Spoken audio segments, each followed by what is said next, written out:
जी अस्सलाम वालेकुम, मैं राशिद अकरम, आप मेरा यूट्यूब चैनल देख रहे हैं। नाज़रीन,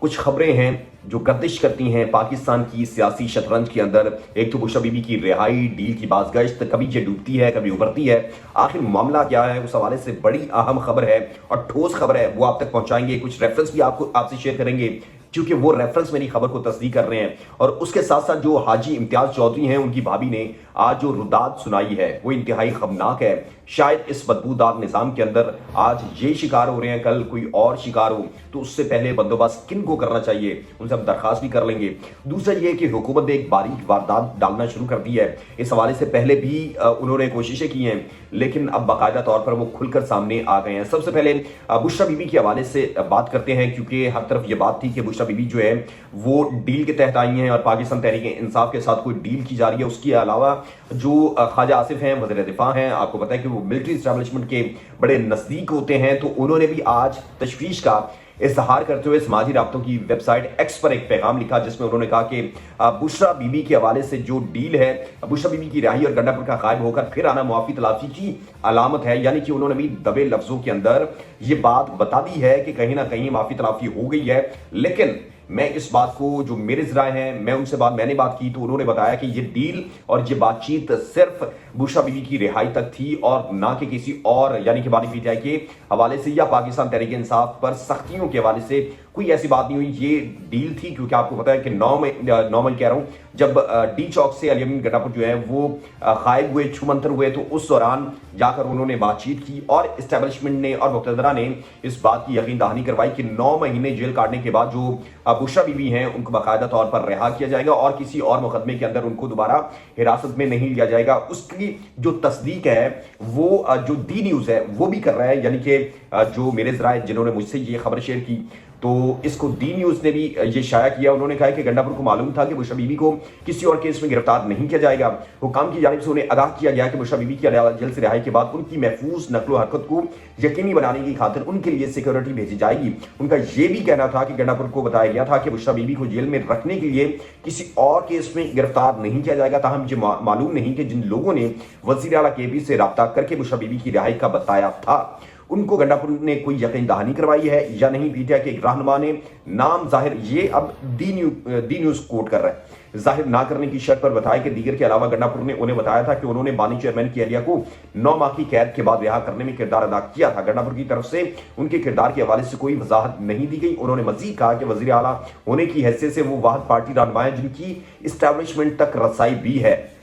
हम यहां से अंदाजा लगा सकते हैं, जबकि गंडापुर इमरान खान के साथ भी राब्ते में है। पार्टी के अंदर ये बातें चल रही हैं कि इमरान खान, बुशरा बीबी और गंडापुर वो 3 लोग हैं जिन्हें इल्म होगा कि बुशरा बीबी को क्यों और किन शराइत पर दोबारा गिरफ्तार नहीं किया गया और उन्हें जाने दिया गया है। देखिए, बड़ी डेवलपमेंट है और हर तरफ बाज़गश्त भी थी। तमाम लोग अपने पॉइंट्स, जिस तरह मैं कहता हूँ, डॉट्स मिलाए, और डॉट्स हम जब साफ़ी डॉट मिलाते हैं तो कोई ना कोई नतीजा ज़रूर निकलता है। जिस तरह एक साइंटिस्ट जो होता है वो मुख्तलिफ फार्मूलों का इस्तेमाल करते हुए अपना एक फार्मूला निकालता है, इसी तरह हम भी कोशिश करते हैं कहीं ना कहीं डॉट मिलाएं। तो इस तरह जब अली अमीन गंडापुर जो हैं वो डी चौक से गायब हुए, उससे पहले भी गायब हुए, पाकिस्तान तहरीक इंसाफ को दोबारा, आपको याद होगा कि जलसा करने के हवाले से इजाज़त मिली, वो लाहौर भी आए, फिर डी चौक तक भी पहुंचे, लेकिन वो चांदनी चौक तक आए थे, चाइना चौक तक, लेकिन वहां से वो गायब हो गए थे। तो इसका मतलब है कि कहीं ना कहीं डील ढील और कुछ हो रहा है। लेकिन पाकिस्तान तहरीक इंसाफ के मुस्तकबिल के हवाले से कुछ बात करें तो पाकिस्तान तहरीक इंसाफ के अंदर इस वक्त धड़ेबंदी मुकम्मल तौर पर सामने आ चुकी हैं। तरदीद मुख्तलिफ हल्के करते हैं कि धड़ा जो है वो बानी पीटीआई का ही है, लेकिन मुख्तलिफ जो रहनुमा है वो कोशिश कर रहे हैं कि भाई 4 एमएनए हमारे साथ आ जाएं, 4 एमएनए हमारे साथ आएं और पाकिस्तान तहरीक इंसाफ के अंदर हम अपना जो कब्जा है उसको भरपूर तरीके से जमा कर रखें। लेकिन बुशरा बीबी बाहर आ चुकी हैं। शायद ये पाकिस्तान तहरीक इंसाफ के लिए एक अच्छा पॉइंट है, क्योंकि अब जाहिर सी बात है सबकी नजरें वहां पर हैं और उस दर पर हैं, क्योंकि अलीमा खान हो या उनकी दूसरी बहन, वो सियासत में बिल्कुल नहीं है। और हाँ, ये बात तय है कि जो बुशरा बीबी हैं वो सियासत के अंदर भरपूर किरदार अदा करती हैं। दूसरा ये है कि हाजी इम्तियाज की जो भाभी हैं उन्होंने बड़ी जुल्म की एक रुदात जो है वो सुनाई है। उन्होंने कहा कि मेरी 9 साला बेटी को घुटने से पकड़कर नीचे लाया गया, घसीटा गया,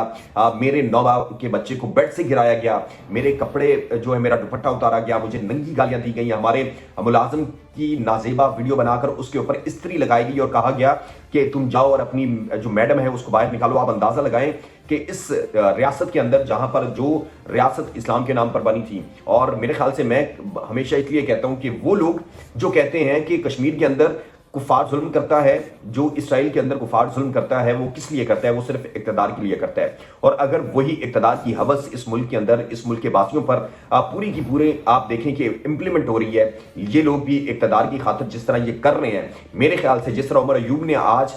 ڈائریکٹلی ایجنسیوں کا نام لے کر یہ بات کی اور انہوں نے کہا کہ وہ نکاح پوش وہ لوگ ہیں، تو میرے خیال سے آرمی چیف اور چیف جسٹس آف پاکستان کو مشترکہ طور پر اس حوالے سے مکمل تحقیقات کروانی چاہیے کہ آیا کہ ہماری جو بہنیں ہیں، بیٹیاں ہیں، ان کے سروں سے دوپٹے کون اتار رہے ہیں، اس کے پیچھے کون سے عوامل ایسے ہیں جو شامل ہیں، کیونکہ ان کی وجہ سے مسلسل ادارے بدنام ہو رہے ہیں۔ ہو سکتا ہے، میں کنفرم نہیں کر رہا، لیکن ہو سکتا ہے ایسی بھیڑ ہو، جو سیاسی بھیڑ ہو، جو ظاہر سی بات ہے نقاب پہن کر میں چلا جاؤں، آپ چلے جائیں اور آپ کالا ڈالا لے لیں اور پھر اس کے بعد آپ کسی کو اٹھا لیں تو لوگوں نے کہنا ہے کہ کالے ڈالے والے آئے تھے، یعنی کہ ادارے بدنام ہوتے ہیں اس سے۔ تو اس لیے ایسی ہو سکتا ہے کہ کوئی سیاسی بھیڑ بھی شامل ہو جس کو پتا ہے کہ اندہ کتا چوری ہو گیا، اندہ گھر ڈیگ دیتا ہے، اندہ بچہ چک لیا، تو وہ ایجنسیاں لے کے گئی ہیں۔ تو یعنی کہ ہمیں، اور میرے خیال سے آرمی چیف اور جو چیف جسٹس آف پاکستان ہیں، نئے ہیں، ان کو اس حوالے سے ٹھوس اقدامات کرنے چاہیے۔ جو آرمی چیف صاحب ہے ان کو ادارے کے اندر ادارہ جاتی تحقیقات کروانی چاہیے کہ کوئی انڈیویجول ان کی سپورٹ تو نہیں کر رہا کہ آیا کہ وہ لوگ ملوث ہیں اور جس کی وجہ سے پورا کا پورا ادارہ جو ہے وہ مسلسل بدنام اور عوام کے اندر اور قوم کے اندر اس کی ساکھ کو نقصان پہنچایا جا رہا ہے۔ تو اس لیے دیکھنا ضروری ہے کہ اس کے اندر سیاسی بھیڑ کوئی کردار ادا کر رہی ہے یا پھر آیا کہ واقعی میں وہ لوگ ملوث ہیں۔ دوسرا یہ کہ میں نے بات کی کہ حکومت نے جو کوشش کی ہے کہ وہ واردات کو تیزی سے ڈالے، تو انہوں نے اب سپریم کورٹ کے اندر 23 ججز جو ہیں وہ کرنے کے حوالے سے باقاعدہ طور پر بل تیار کر لیا۔ اس سے پہلے بھی جو دانیال ہیں انہوں نے بل پیش کیا تھا، تو اب دوبارہ جمعے کو کہا جا رہا ہے کہ وہ بل پیش کریں گے تاکہ جو سپریم کورٹ کے اندر ججز کی تعداد ہے اس کو بڑھا کر 23 کر دیا جائے اور طاقت کا توازن جو ہے اس کو برابر کر لیا جائے۔ آپ کو یاد یہ بھی ہوگا کہ اس سے پہلے مخصوص نشستوں کے حوالے سے جو عدالت ہے وہ کیس دے چکی ہے، فیصلہ دے چکی ہے، اور اس کے بعد مسلسل اس حوالے سے وضاحتیں بھی آ چکی ہیں۔ تو اس لیے یہ کوشش کی جا رہی ہے کہ 23 ججز ہو جائیں اور پھر اس فیصلے کو دوبارہ جو ریویو پٹیشن کے لیے جائے، ریویو پٹیشن کے لیے جائے گا تو پھر ظاہر سی بات ہے وہاں پر ججز کی تعداد بڑھ چکی ہوگی، من پسند کے ججز آ چکے ہوں گے اور یہ فیصلہ جو ہے اس کو فارغ کر دیا جائے گا، اڑا دیا جائے گا، اور پھر پاکستان تحریک انصاف کو یہ مخصوص نشستیں نہیں دی جائیں گی۔ اور پھر مجھے وہ فیصل واوڈا کا جو ایک انٹرویو ہے وہ یاد آتا ہے، تو انہوں نے کہا تھا کہ پاکستان تحریک انصاف کو مخصوص نشستیں نہیں ملیں گی اور پھر ان کو نہیں ملیں گی۔ تو اس کا مطلب ہے ان کی بہت سی خبریں سچ ہوتی ہیں، ہو سکتا ہے کہ یہ بھی سچ ہو جائے۔ اللہ حافظ ناصر، میرے چینل کو ضرور سبسکرائب کریں اور بیل آئیکن کو بھی پریس کریں تاکہ میری ہر آنے والی ویڈیو آپ تک بآسانی پہنچ سکے اور اسی طرح میری بھی حوصلہ افزائی ہوتی رہے۔